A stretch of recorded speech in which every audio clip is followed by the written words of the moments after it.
L'intelligence artificielle est rentrée dans nos vies comme dans celle des professionnels de l'immobilier.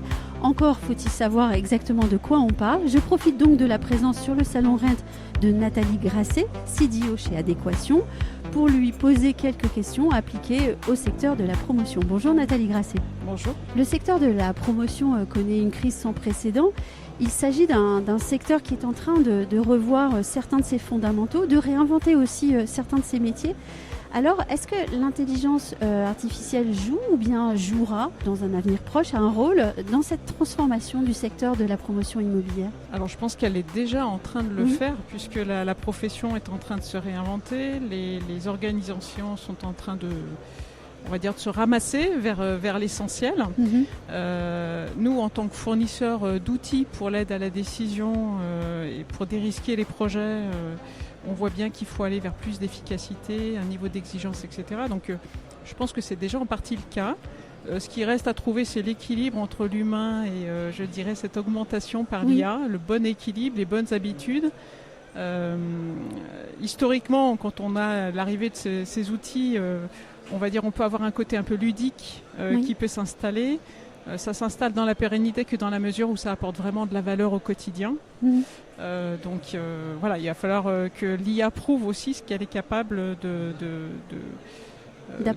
d'apporter, de simplifier, tout en trouvant sa bonne position, c'est-à-dire c'est pas une vérité.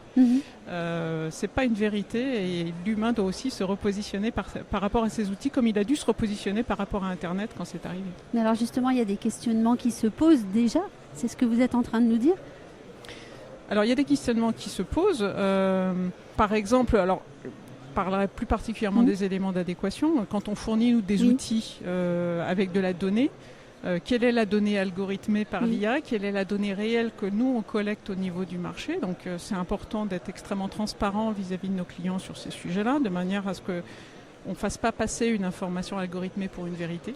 Ça c'est des éléments importants. Donc trouver ce bon équilibre, c'est un point qui est important.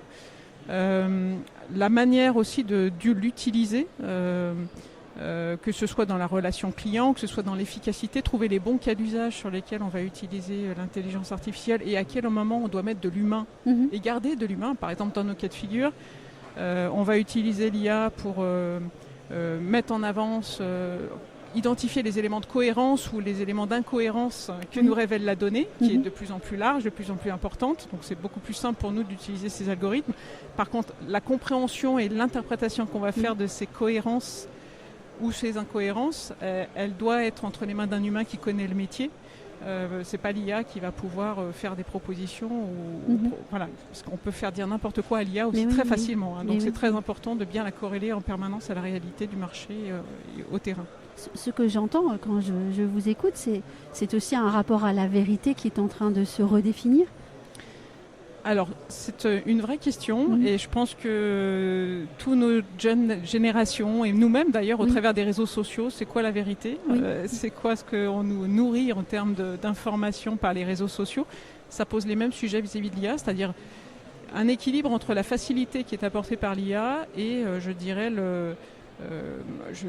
l'énergie qu'il va falloir produire avec son cerveau et conserver dans son cerveau pour produire des décisions de qualité. Donc c'est cet équilibre-là qu'il faut arriver à trouver et l'humain va s'ajuster comme il l'a toujours fait jusqu'à présent. Donc on a bon espoir. Mais en tout cas, pour revenir à votre sujet de promoteur, c'est en train d'arriver. Je pense que les cas d'usage ne sont pas encore complètement positionnés. Et vu que le secteur est en crise, comment on repositionne l'humain par rapport à ces technologies ? Est-ce que c'est en concurrence ? Est-ce que c'est en complément ? C'est cet équilibre-là, à mon avis, qui va se positionner dans le temps. Et oui, ces périodes de transition, et quand elles sont aussi, vives, sont extrêmement intéressantes, même si elles sont aussi parfois humainement très difficiles à vivre. J'aimerais qu'on aborde la question du logement abordable. Il se dit que l'une des difficultés du secteur de la promotion est liée à son incapacité à rencontrer désormais la demande de son client, en fait, et je m'explique, parce qu'il n'y a rien je ne juge personne, à pouvoir être en capacité de proposer au client un logement qui lui soit possible de payer, en fait, d'avoir un logement abordable. Le logement abordable, d'après vous, sera-t-il possible à nouveau grâce à l'usage d'outils comme l'intelligence artificielle? Alors, je n'aurais pas la prétention de répondre à cette importante question et je crois qu'il y aura pas mal de monde et d'experts autour de la table pour pouvoir y répondre. Je pense que l'IA nous permet aujourd'hui de décortiquer des données qui sont non évidentes dans les structures de coûts. On va se rapprocher du foncier, on va se rapprocher de données un petit peu sensibles aujourd'hui qui sont très difficiles à approcher quand on construit ou quand on négocie un prix. Et donc l'IA nous aide à approcher ça pour arriver à un prix objectif et pour négocier au bon prix un certain nombre de choses.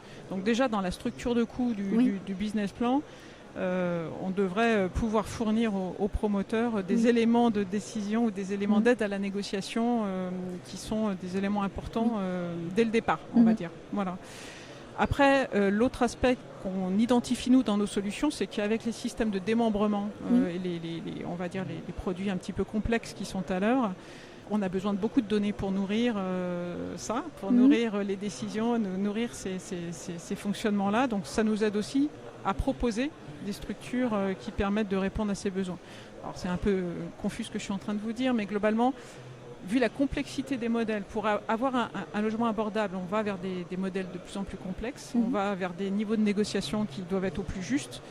L'IA peut nous aider à approcher ça. Maintenant, c'est évidemment pas la seule manière de traiter ce problème. Évidemment, entendu. Ma dernière question sera un clin d'œil et une question qui est posée avec un sourire.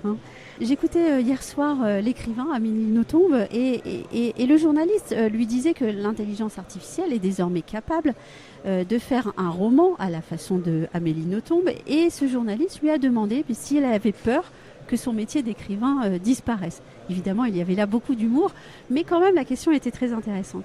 Et cet écrivain a répondu qu'elle n'avait absolument pas peur, avec d'ailleurs beaucoup de force dans sa réponse, parce qu'elle est persuadée qu'elle consomme bien moins d'électricité que l'intelligence artificielle et que ceux qui ne consomment rien ou peu perdurent longtemps. Quelle réflexion vous inspire cette réponse d'Amélie Nothomb ? Alors même si elle est sous le ton de l'humour, je la trouve extrêmement pertinente parce qu'il y a un vrai sujet autour de l'IA et en plus vous touchez du doigt une des IA les plus consommatrices d'énergie qui est les ChatGPT & Co, on va dire. Donc c'est l'IA qui est le plus gourmand. Alors il y a d'autres IA plus économes, donc il ne faut pas non plus tout mettre sous le nom de ChatGPT. Mais la notion de Green IT est fondamentale et donc chez nous, on est très très attentif à choisir les bons algorithmes pour traiter les bons cas d'usage. Beaucoup d'acteurs fondent sur l'IA générative beaucoup d'espoir et ils ont raison sûrement, mais c'est pas toujours la panacée pour tout et il y a parfois des solutions plus économiques. Donc quand on met en œuvre l'IA, il faut la réfléchir avec une vision un peu empreinte écologique et dimensionnement technique. Et il y a tout un mouvement du Green IT et autour de l'IA pour être le plus économe possible en termes de ressources. Elle touche un vrai sujet qui est aujourd'hui au cœur d'actualité. Avec son regard d'écrivain et ses réponses de littéraire. On ne sera jamais aussi économe qu'un être humain, ça c'est clair. Mais on va tendre vers ça le plus possible. Voilà. Merci beaucoup Nathalie Grasset d'être passée au micro avec moi et puis je vous souhaite un très bon salon. Vous aussi.